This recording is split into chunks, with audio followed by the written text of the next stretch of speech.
connecting to the internet. Internet. Networking software. World Wide Web thing on a computer today. Computer. Netsurfer Pro. And we are back with the Netsurfies for 2024. It has been an amazing year so far, and this has been probably one of the best Netsurfies we've had for a while. We've had, the red carpet we've already gone through. We've done a lot of the preliminary rounds and whatnot. We had a live performance. Yeah, I can't believe U2 and U3 were both available. They had U5. I know. We put both of them together to make the U5. Mm-hmm. But we couldn't get the B-52, sadly. That would have been too many people, though. Yeah, there's 52 of them. Yeah, and don't even get me started on Matchbox 20. Mm-hmm. But 311. These are all good bands with too many people. 21 Pilots, way too many pilots. Crush 40.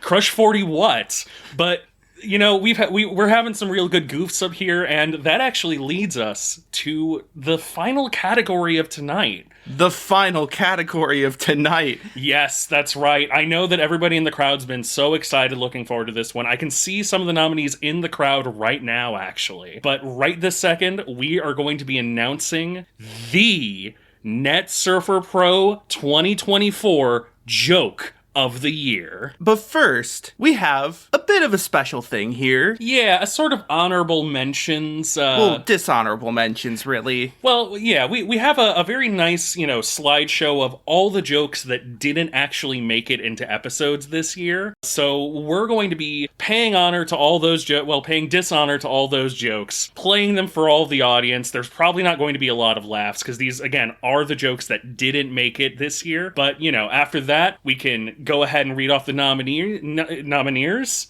We can read off the nomineers, read off the astroneers, read off the mountaineers. The lumineers. And then we can tell you the joke of 2024 for Netsurfer Pro. Roll tape. Holy shit, this video's 31 hours long. Yeah, there were a lot of jokes that didn't make it. Oh, there were a lot of jokes that... Well, what are we gonna do to, kill time during this? Yeah. I could take a nap, but I can't take a 31-hour nap. I could probably take a 31-hour nap, but I already took another one yesterday, so... You want to just, list off some of these awards? Yeah, we did go through, all of the, all the big budget ones, but this might be a good time to, record all the, all the runner-up categories that nobody really cares about. Yeah, I think that's a good plan. Okay, well, hey, do we want to just step into the mobile sound booth that we now have with us at all times? That's part of the canon now? Yep, mm-hmm. Alright, let's just step in here. Alright, so, I am your host, Matthew Marissa. And I am, of course, your co-host, Galen. And we have just begun the clip show of the 31-hour-long worst jokes on Netsurfer Pro from 2024. It's only a year's worth, by the way. Yeah, I think that there were more jokes that didn't make it than jokes we did tell in episodes this year. So, while that's going on, we're going to cover some of the other categories that nobody cares about in this bonus episode. Yeah, this is a bonus episode from 2024, which is why it's coming out in 2025, actually. Well, the Oscars for 2024 are done in 2025. Yeah, you gotta wait until the full year's done. Yeah. What if something comes out at the end of the year that was, really good? Or what if something comes out of the year that was really bad? The Game Awards, they try to do it during the year, and they mess up all the time. Yeah, and that's definitely on the Game Awards and not on... Sorry, those were two separate facts? Those aren't a cause and effect? Alright, so if you've been here before, you know the deal. We're going to list off some categories of stuff we liked or stuff that we think were cool or interesting, and we're going to give awards. I feel really called out, by the way, because the other day, Vinny, the streamer, Vinesauce, did his own award show, and he said something about how all the personal awards have to have a stupid name. So he called his, I think it was the Vinies or something. Yeah. I felt pretty called out by that. That's pretty good. The Surfies. Vinny, if you're watching, do you want to come on and talk about DMC2? I don't think we've done a Vinny call out open invitation yet. So no. All I really remember is like we got to get Rihanna on for Rhythm Heaven, specifically for the DS, and we was got it Rihanna or was it Beyonce? Or Beyonce? I think Yeah. it was Beyonce. We of course have Banksy to talk about Mark Echo's Getting Up, and Mark Echo to talk about Getting Over It with Bennett Foddy. Yeah. Kikiyama to talk about Undertale, Toby Fox to talk about, I want to say Off? Yeah, that was it. Yeah. All of them are in the audience, by the way. Yeah, We could ask them. but- Patrick Stump to talk about Streetlight Manifesto. That's a yep. new one, I think, but it's still funny. It's good. All right. Patrick Stump didn't make it this year, though. Yeah, he's stumped. Yeah. Well, Fall Out Boy's too busy with, like, all the falling out that they have to He do. had to went somewhere else. He went somewhere else. Is that anything?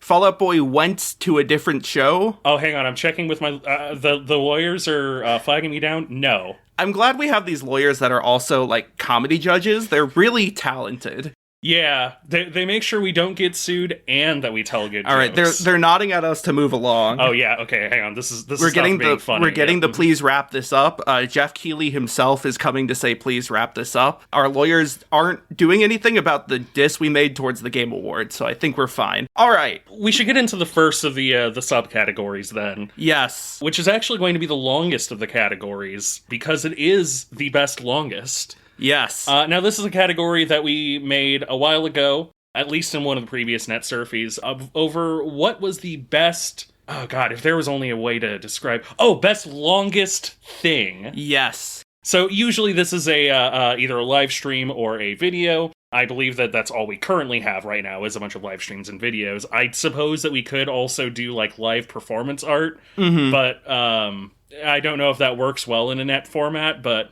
either way. We had a pretty good year this year for like long-term content. I think that we're going to be saying that until 2070, but like Yeah. there really were just a lot of very good ones this year. So why don't we just get straight into it? Yes. And your nominees are...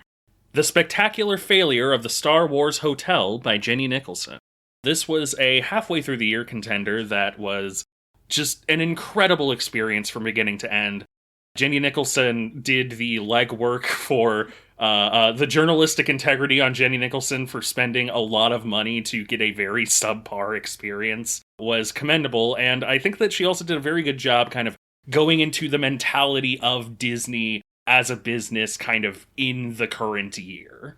Asai's Guitar Hero 2 Permadeath. Asai is a professional Guitar Hero player since literally the days of Guitar Hero 2 and 3, and a recent Guitar Hero 2 mod makes it so that you have to restart the whole game if you miss a single note. Asai has become the first person to do this by playing every song in Guitar Hero 2, including the Xbox exclusive DLC songs, in one sitting. SM64's Invisible Walls explained once and for all. This is a video by Panenkoic, who took a very long hiatus after one of his most famous videos, though he still did a lot of uncommentated videos. But this one was a surprise return where he talked about invisible walls in Super Mario 64, not the ones that you're supposed to hit, but the ones you're not supposed to hit, in a long, interesting, very educational video describing the inner workings that are also worst mechanics of Super Mario 64. The inner worst and the rot workings. Selling Kids for Clout, The Downfall of Family Channels by Shanspear. Shanspear's been a recent favorite of mine. Shanspear is a YouTube talkie person in the like of something like a Harris Bomber guy or a Contra's Point, but she does a lot of content specific to what I'm going to say the Zoomer generation. A lot of TikTok, a lot of very algorithm-focused content, but algorithm-focused as in looking at how social media algorithms kind of breed a certain style of content. She's had a lot of very good videos this year. This one was very specifically chosen because it's about 2 hours long and goes over a number of different family channels that had various controversies here and there. She handles it really well. She doesn't name a lot of the families discussed, both for some of them are shitty people and also because you don't really want to, like, out the children, especially when all of it's about the children. But she really focuses very well on how the sort of system of YouTube is really toxic for somebody who wants to be a creator focusing on their family, and how it's really easy to overshare too much of your life and too much of your children. Quentin reviews how the Beverly Hillbillies changed TV. Technically, this was not done by the normal Quentin of Quentin reviews, but his dad, Quentin's dad. A video describing pretty much the plot of every episode of Beverly Hillbillies and other TV shows in the same universe, but also talking about the history of sitcoms on TV, the history of sort of TV in general, and the ways that those intersected and changed over the course of time. And it's also no longer on YouTube, but you can still find it. Kian Carlisle, The Sweet Life on Deck, How to Sink a Franchise. Kian Carlisle is another YouTuber that covers sort of long, multi-season TV shows with a focus on Disney Channel and Disney Channel kid sitcoms. And this was the capstone of his Sweet Life sort of series of videos talking about the Sweet Life franchise. In this case, he talks about the Sweet Life on Deck, which, much like Family Matters, sends the main characters to space. It's a good video that has some interesting observations and a lot of behind the scenes, including a lot of interviews with people who worked on the show. And the winner is Quentin's Dad, How the Beverly Hillbillies Changed TV. I mean, it's 17 hours long. Yeah. So, like, if we're going by length, then that's something. I do think, like, a lot of people deride channels and people that recap entire plots of episodes and entire series. Quentin's dad does have an actual professional history of being a TV critic, so he does work critical bones and muscles in with this.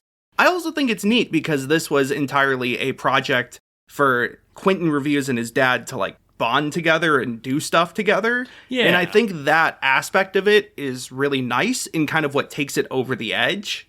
I feel as though, especially with the series that Quentin has done, there is, to a certain extent, an amount of, like, just reading off the script or just reading off the Wikipedia to kind of fluff up the time, we'll say. But, when you're doing a full show retrospective, that is the kind of thing you would need, is just, like, a full deep dive into every individual episode, so I don't think it's that unfair.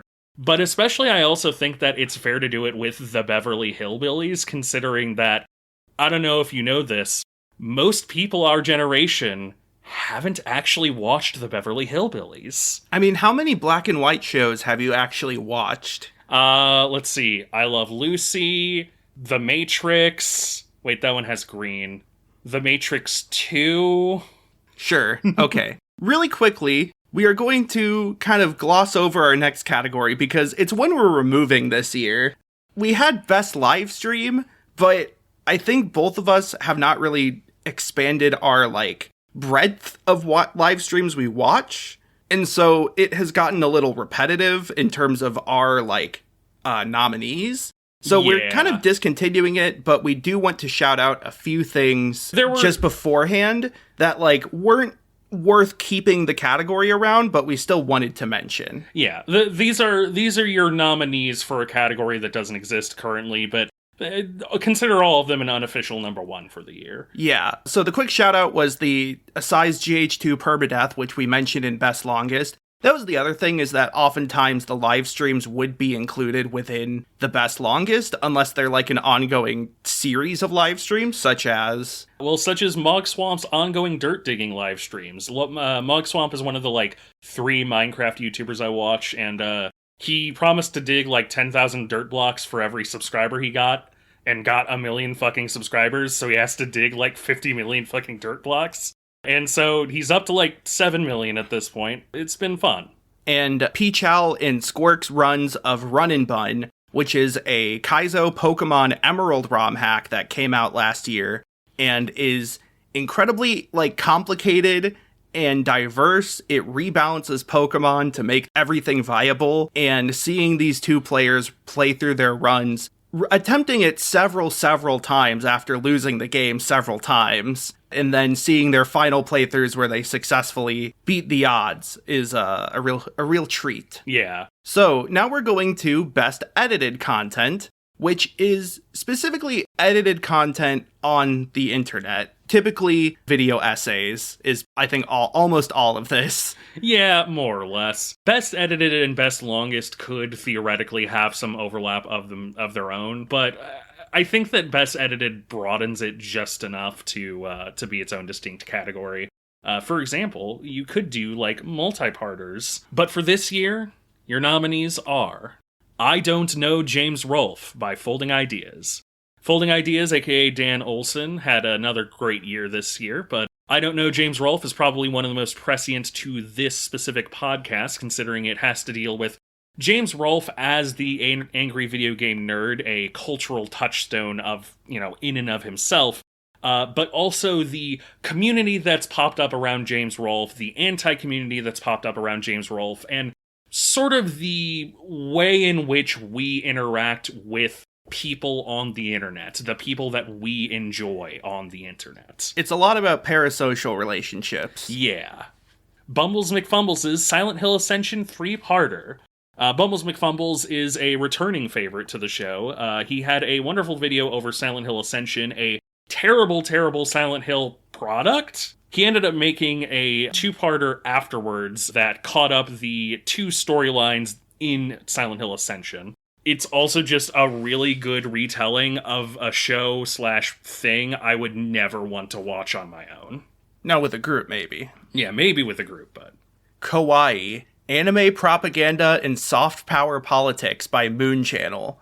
Moon Channel is a channel that has made a ton of really important videos covering oftentimes legality and sort of law, especially relating to American and Japanese properties, but he has also talked a lot about culture in anime and video games and how international culture relates to itself, how like different societies and different cultures have different values and properties. That means that the work they create is different. However, in this case, he's talking about a very intentional aspect of the anime boom of the 2000s, which is that it was more or less planned by the Japanese government as a form of soft power. The idea of using culture to strengthen your country's identity internationally. It's a very well-researched video that covers this concept pretty fully, and is pretty important if you are an anime fan, I would say.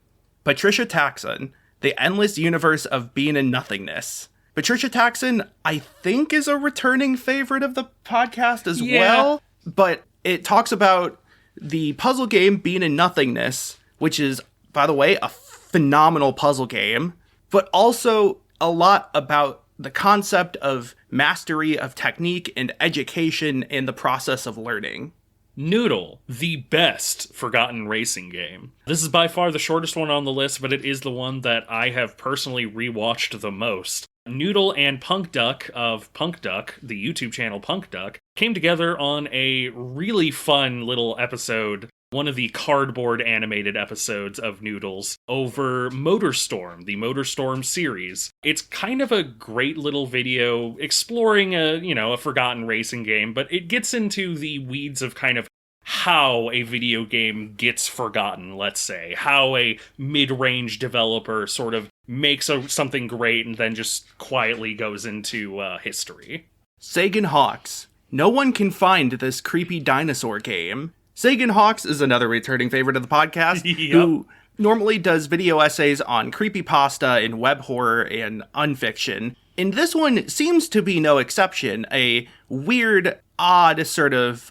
uneasy, unsettling old CD-ROM game that is actually a fake lost media game, a fake lost game used to tell a story about lost media, about sort of the process of things dying and being fossilized. And it has a bit of a little creepy web horror ending, but it's very well created. It is very well created, and I think it also works well as like getting into the mentality of lost media as well, which I know is something that Zoldim touched on when we had him on the when you say we had him, we should say we personally talked about invited Zoldim on, and he talked for multiple hours. Zoldim, if you want to come on and talk about blood money, yeah.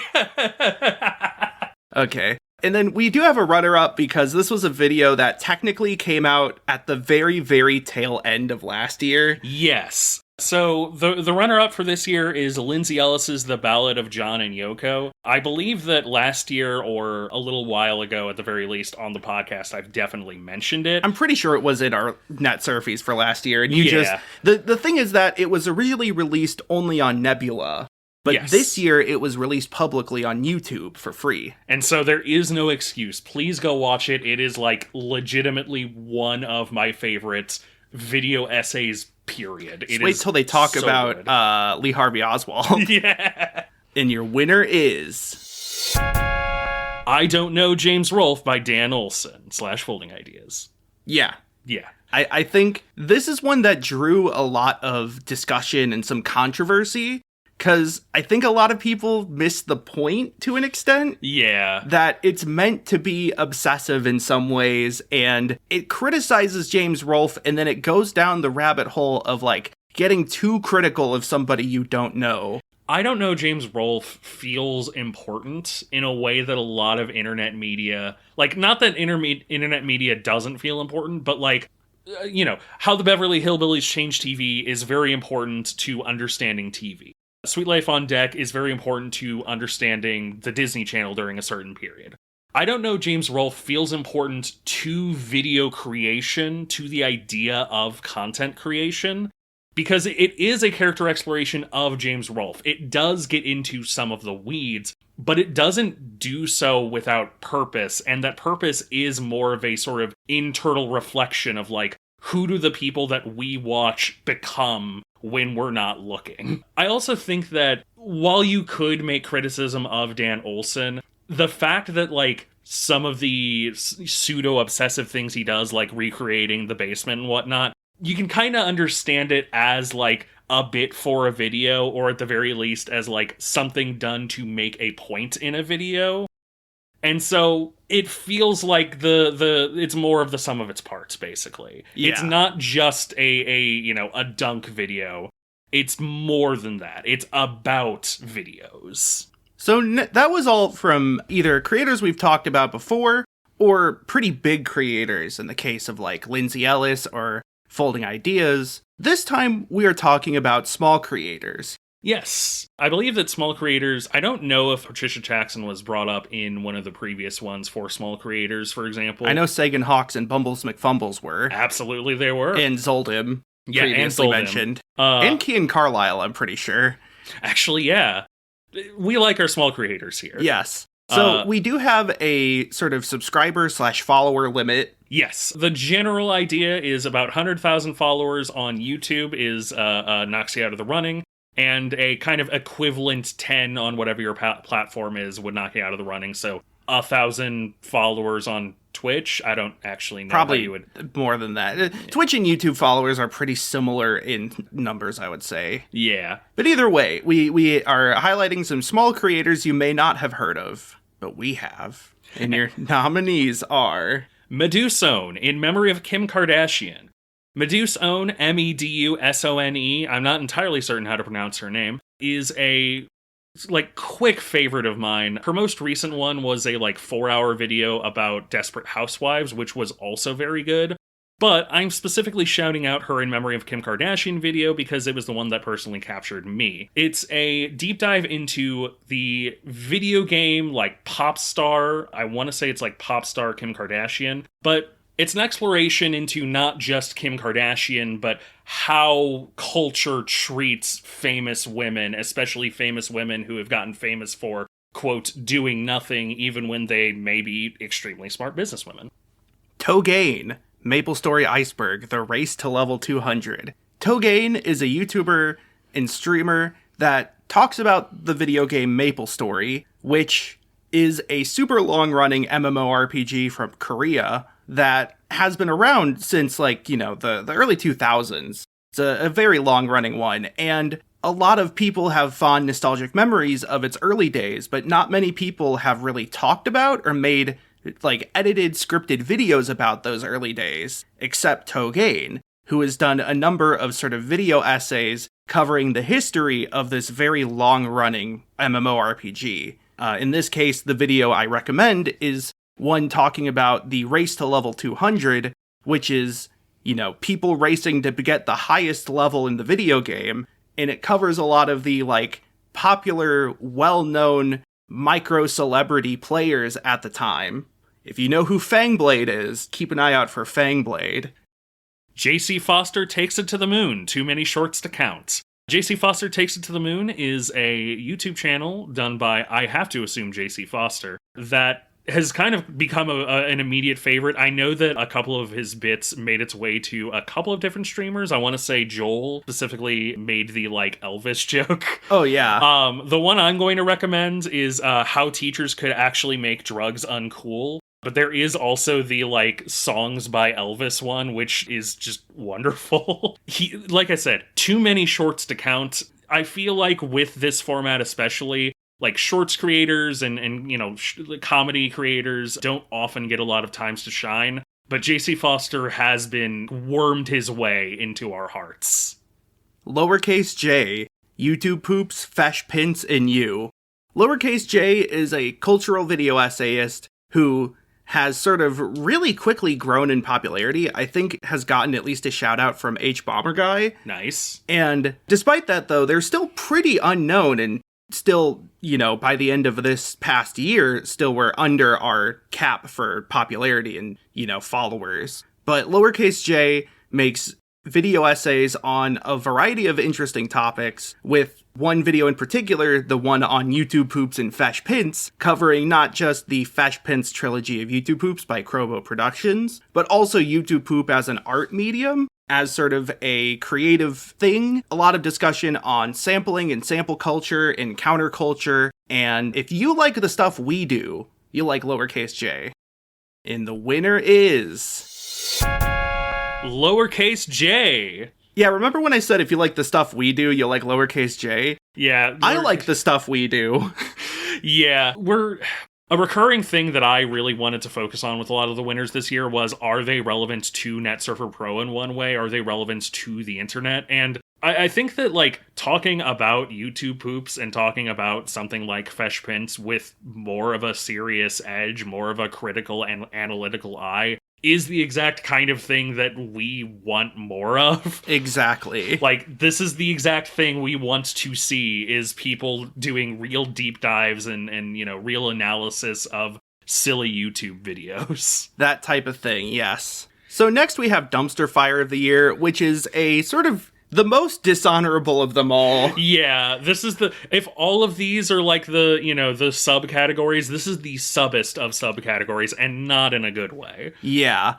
We only have one nominee for this because it's sort of just the biggest dumpster fire of them all. And sometimes we kind of have to glance over it really quickly. Yeah. But the nominee and winner, if you could say that, of Dumpster Fire of the Year is generative AI, in general. No matter who wins, we lose. Not in a specific instance of it, because there's too many incidents to count. The Pink Floyd music video one. The weird, the fact that Facebook has become inundated with, weird AI, tiny houses and weird AI, fan pages for minions or whatever the hell. Yeah. And then there's the entire generative AI industry, how it's rapidly bleeding money. Yeah. How it is going to pop. Data centers are being, overtaken for AI needs that are then, disappearing because, again, it's losing money. I want to shout out Ed Zitron of the newsletter Where's Your Ed At? Yes. Who has done a lot of journalism relating to the AI bubble and its inevitable downfall. Ed Zitron coined a phrase called rot capitalism that is so good, and I want it to be, I want that to be the new term, because so much of a business nowadays is you make a bad product that loses money and hope to God somebody will buy you out before you lose all the money. That's that is the business strategy for a significant amount of entrepreneurs, is burn as much money as possible to get as much goodwill as possible that your product becomes sellable, and then sell it. This is what happened to so many other goddamn products, and generative AI, like the things before it, like the NFTs, like a lot of Web 3.0. It's just another way to try and sell you something you don't need, except that the ramifications of NFTs were bad for a few people, but by and large, just stupid. AI is, ruining us in real time. When we had a lot of the early things of AI, we immediately were like, deep fakes and whatnot of what if you can't trust the things on your computer screen? We're so far past that point, Like, people already don't pay that much attention to what's online. So, yeah, I have faith that real, actual art ultimately does win out in the end, because look at the fucking Minecraft movie. Look at look at all of the slop bullshit that we are currently in. I don't think that that's going to actually last. Mm-hmm. It only lasts because because it's cheaper than the alternative, but once people stop paying to see it, it won't fucking last much longer. Gen AI, boo, 2 thumbs down. Siskel and Ebert would agree. Yeah, but Sam Altman, the CEO of OpenAI, is from St. Louis. Yeah, guess we gotta bank that one. Now we got Nelly, Mark Twain, and Sam Altman. We still have John Goodman. That is true. Oh, we should get John Goodman on to talk about Pissed. I was gonna say to talk about the Roseanne reboot, but sure, Pissed also works.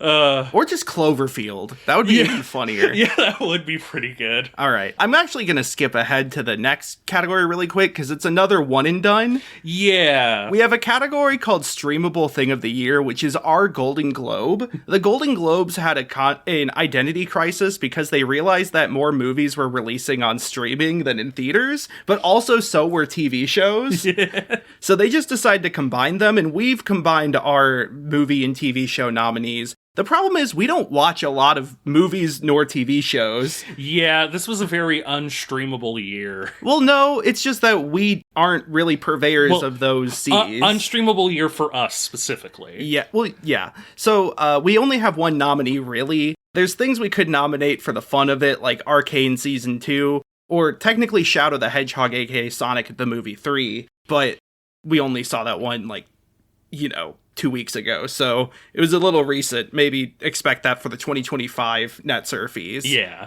But your one nominee and winner for this year is Smiling Friends Season 2. Honestly, just happy to see a Season 2 for Smiling Friends. Yeah. There's something nice about, much like The Amazing Digital Circus has kind of wormed its way into the internet and just hasn't let go. Smiling Friends, I think, has lost a bit of the cultural capital. I hate saying that term.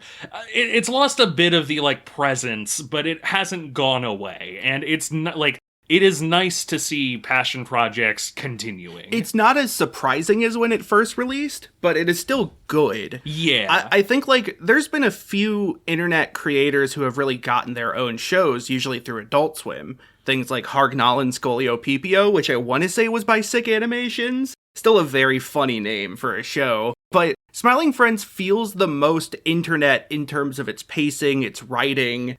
The amount of bits in it that are literally just Oni Plays bits is still amazing to me. Yeah. The dedication to fast pacing, erratic dialogue, a lot of background details and Easter eggs feels so Newgrounds that for a lot of people in our sort of situation, our generation, our culture, you could say, Zillennials. It's nostalgic. Yeah, it's say what you will about Chris O'Neill, say what you will about the people of Oni Plays. I am happy that Smiling Friends exist. All right.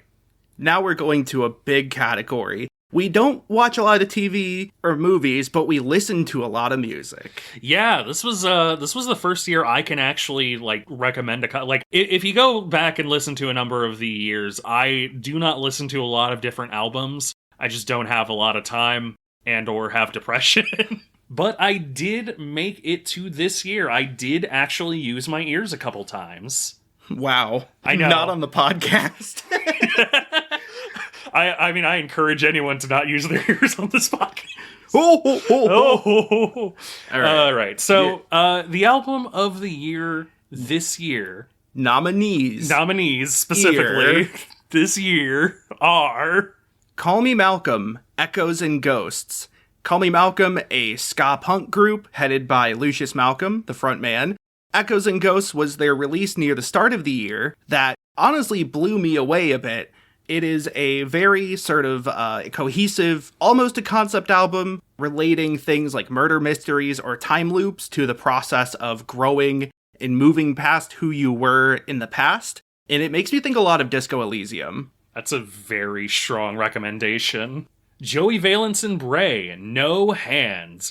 You might have actually seen this one a couple times if you were on TikTok in about early to mid-year, I believe. It made the rounds a couple of times with like advertising, specifically with Omnitrix, I remember. Omnitrix is, of course, one of the better songs on it, the very last one. But Joey Valence and Bray, the two who kind of revitalized a style of rapping very reminiscent of the Beastie Boys. And honestly, just No Hands is kind of more of them, but I don't say that as an insult.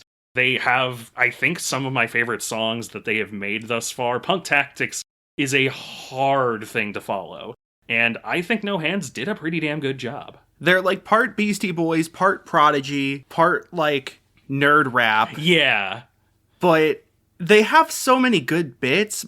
It has one of my favorite lines of the year, which is, I was born with the sauce, must have been a fucking Stromboli in my past life.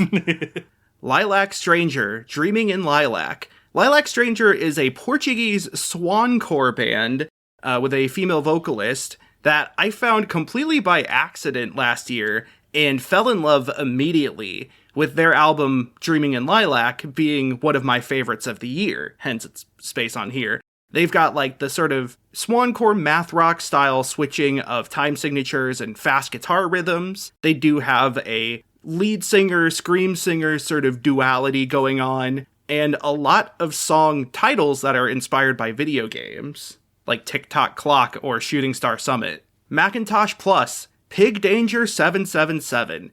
Remember Macintosh Plus, the creator of Floral Shop? Oh, from the Vaporwave episode that we did? Check out in the description. The creator, Macintosh Plus, aka Vectroid, released 2 albums this year under the Macintosh Plus name, Pig Danger 777 being a really interesting one that, by her own sort of definition, is like an audio snuff tape in the form of sampling and chopping and audio distortion. It is kind of frightening and kind of depressing to listen to, but in a very interesting and engaging way. An audio snuff tape goes fucking hard. And this one goes fucking hard. Megan Thee Stallion. Megan. Speaking of going fucking hard, Megan Thee Stallion, I like Megan. I can't lie anymore. I'm a Megan stan. I listened to this one pretty soon after listening to Under Construction by Missy Elliott, and honestly, there were more parallels than I was expecting, but Megan didn't blow up this year, didn't like make the waves that I think that, Megan Thee Stallion probably certainly wanted, but goddamn is there some really good ones. Otaku Hot Girl, fucking song of the year. Famous cosplayer. Cosplayed Bruno from JoJo's. Yeah, like famous cosplayer, famous anime fan. She literally Anime Hot Girl is like, I'm not gonna argue with Sasuke Abby and so mad I'm a weeb and a baddie. Like, it's so good. Stomach Book, Sophomore Slump Calathump.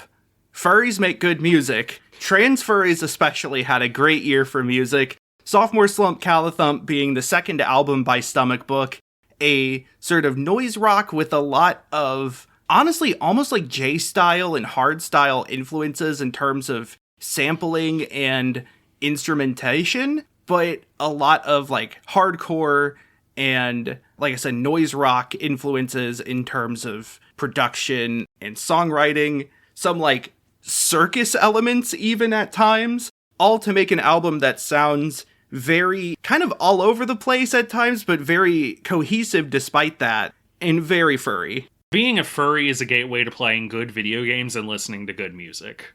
So true. Origami Angel, Feeling Not Found. This is, I believe, Origami Angel's third album, this one being largely focused around sort of the information age and the internet age, social media, and just sort of being on computer. Tyler, the Creator, Chromacopia. That's right, Tyler, the Creator, after a 3-year break, which was one more year than his usual 2-year break between album, came back with an album that wasn't really a character study, breaking with tradition from his 3 or so most recent ones. And is really just a character study of Tyler. It's one of the more honest albums that he's made. From my understanding, it is not it has not become the new favorite or anything. It is not dethroned like Igor, but still a very solid album this year, and is the thing that got me into Tyler, the Creator, because Saint Chroma, the opening track, the trailer for that song, the trailer for the album with Saint Chroma, I replayed so many times waiting for Chromacopia. It's just that good. Deco27, Transform. Deco27 is a Vocaloid producer and otherwise just music producer. Has done a lot of non-Vocaloid work, but has managed to stay relevant within the Vocaloid scene for many years, with his most recent song Rabbit Hole being a huge blow up. But Transform is the album that includes Rabbit Hole, but also a lot of other Vocaloid core type J-rock that really jumps genres often with elements of even not just J-rock or J-core or sort of J-pop, but also gent and dubstep, brostep type stuff. Yeah. You played for me the brostep beatdown in one of the songs. Beatdown, breakdown. Yeah. Well, it's sort of a beatdown to your ears, really. In my opinion, all brostep is a beatdown to your ears. Sorry, in an continue. album that is just really diverse and varied while still showing why Deco27 is one of the GOATs at the Vocaloid scene. The votes. Mm-hmm.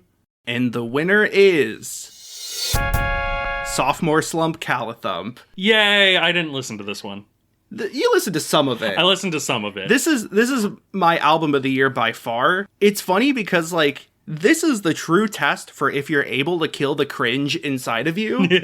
I have, on recommendation of you, listened to a little bit of Stomach Book, and it's so nice being able to enjoy something that doesn't sound like a lot of other things, is the best way I can describe it. Because, yes, things like noise, things like, prog, even distortion and whatnot, it's harder to listen to than other music. But once you kind of clear the initial hurdle of, this hurts a little bit to listen to, they're really good songs. They're they have incredible lyricism. They use the noise and the song and the lyric to, to tell the story. It's harder to listen to, but holy shit, it's good. It is really funny how the diehard music nerds on album of the year love shit like Shoo Shoo, but you put Stomach Book in front of them, a furry, and they're like, this is pretentious and cringe. But I like pretentious and cringe, god damn it. You know who else was pretentious and cringe? A little guy named Kurt Cobain. I was gonna say Jesus Christ, but Kurt Cobain works too. Same difference. Alright. Speaking of pretentious and cringe, we're moving on to Anime of the Year. When I said we don't watch TV shows, I lied. That's right, we're a liar. We've not been telling the truth this entire time. That's right, we're not even in a recording booth. You're not even listening to a podcast. Look around you right now. What do you see? You see that guy over there in the car? You ever wonder why he doesn't have his eyes visible? He's got sunglasses? What's he holding? Okay, now that you've answered all those questions, you can come back. So, Anime of the Year. This was also a pretty damn good year for anime. It was a good year in anime. Yeah. 2024 sucked for a lot of reasons. Yeah. But a lot of the things made this year, at the very least, a lot of the stuff that wasn't slop, let's just say, was very good. This was high quality year. And so your nominees for Anime of the Year are Frieren. I think it has a subtitle, but I don't remember the subtitle. But Frieren is a story about what happens after the big dumb journey has happened with the adventuring party, after the hero has died, and the main character, an elf who lives longer than everyone else, has to figure out what to do with her life, how to keep moving, and how to process grief she never expected to feel. The first episode made me cry, but I knew it would make me cry.